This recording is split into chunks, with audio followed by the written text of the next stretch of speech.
Joining me now is Mayor Stephen Reed. He is the mayor of Montgomery, Alabama. Mayor Reed, thank you so much for joining us today. Thanks for having me, Benjamin. How you doing? I'm doing great. It's a pleasure having you on this program.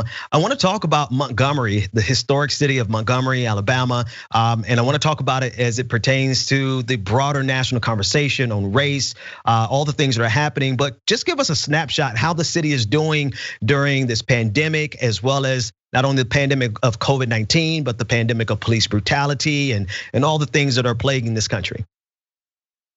First of all, thanks for having me on the show. And I think overall, the city is doing pretty good considering the circumstances. We weathered COVID-19, I think a little bit better than those because we were out front on taking this as a very serious issue and one that we thought we had to listen to the science and the medical experts in terms of guiding our decisions and really removing the political part out of our implementation. And that's what we've done. And I think that has been to the benefit of our community. Certainly, I think when you look beyond some of the challenges that COVID presented in dealing with this post-George Floyd atmosphere that we've been in, our history as the birthplace of the civil rights movement has been very helpful to us, and I think very insightful in terms of how we progressed, because we were the only city in the state of Alabama that had nonviolent protests after the murder of George Floyd. We didn't fire a single shot, we didn't have any altercations, but our protesters saw that they could get their point across to me and our police chief without doing some of the things that we saw in other cities. And we saw from our side that we could get our point across to them and we could protect and serve our city without doing some of the things that we saw in other communities as well. So I think our history steeped in the bus boycott, Dr. Martin Luther King Jr. and many, many others who've led the fight for change in our country through nonviolent protests continues to be a part of the fabric now in terms of how we move forward. You brought up that dichotomy of the protesters and then the city, your role as mayor, and the police. I want to ask you about that, because there seems to sometimes be a disconnect between obviously the people who are charged with running the city, managing the city, as well as protecting the city, and the people who are making their voices heard to the city. How do you feel in that breakdown? Because do you see yourself? How do you see the protesters when they're out there protesting for Black lives, but you have a responsibility to the state, or in your case, your city, to serve and protect that city? Do you feel a disconnect there, and have you felt anything from the community that shows that there's a potential disconnect between being a leader, a mayor, as well as being a Black man who's fully aware of these experiences?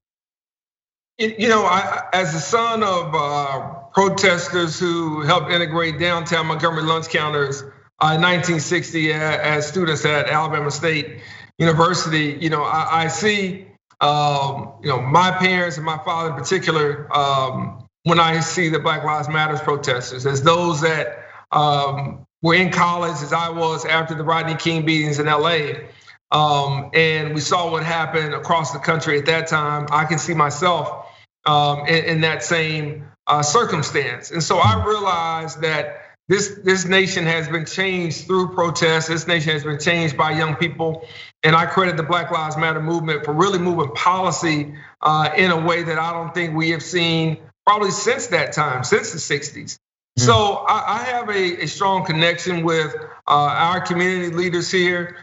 We hold unfiltered, off the record meetings and conversations at undisclosed places, so they don't have to feel like they have to come to the mayor's office or city hall to air their thoughts, to kind of get a sense of, hey, tell me where things are. Remove the title, remove the office, and let's just talk, and let's just kind of see how we can work together, and let me know what we're coming up short. And I think between our community leaders, between those that have been leading some of these protests, and our police leadership, we come up with the understanding of that the community engagement model works best when you're doing it year round, when you're really employing more of a guardian mentality than a warrior mentality.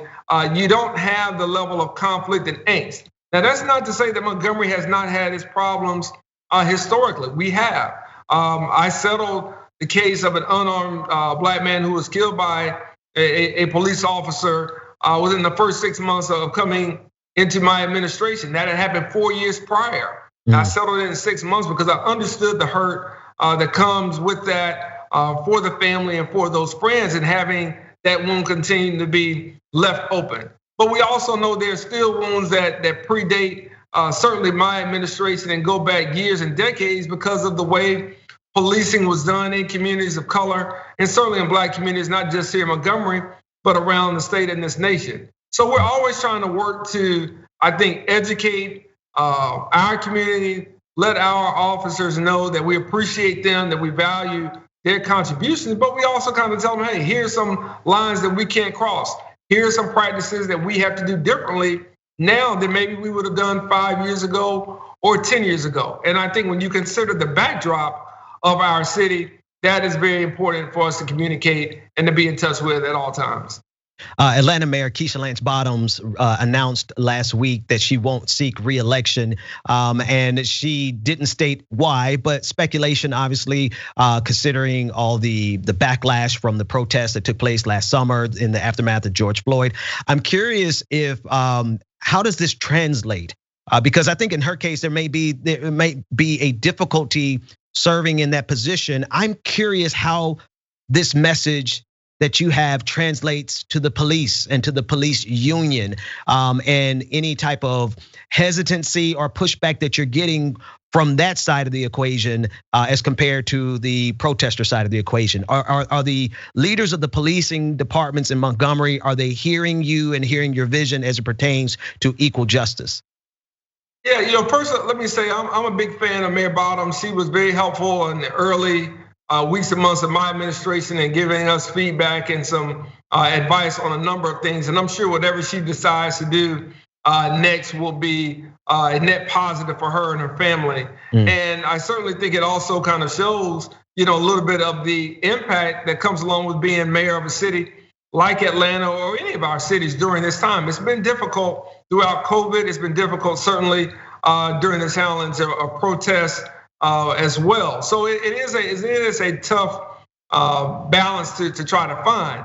That said, in this community, because we're home to the Equal Justice Initiative and we're home to the Legacy Museum, which really traces the ancestry of Black people in this country all the way from 1619 all the way to now. But most importantly, it focuses on the movement around slavery and Jim Crow laws. We have to understand the history of policing.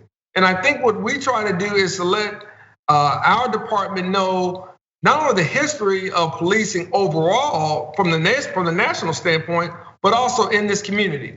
And we try to give them a sense of why there has not always been a positive relationship and why each encounter is a chance to build more trust and transparency.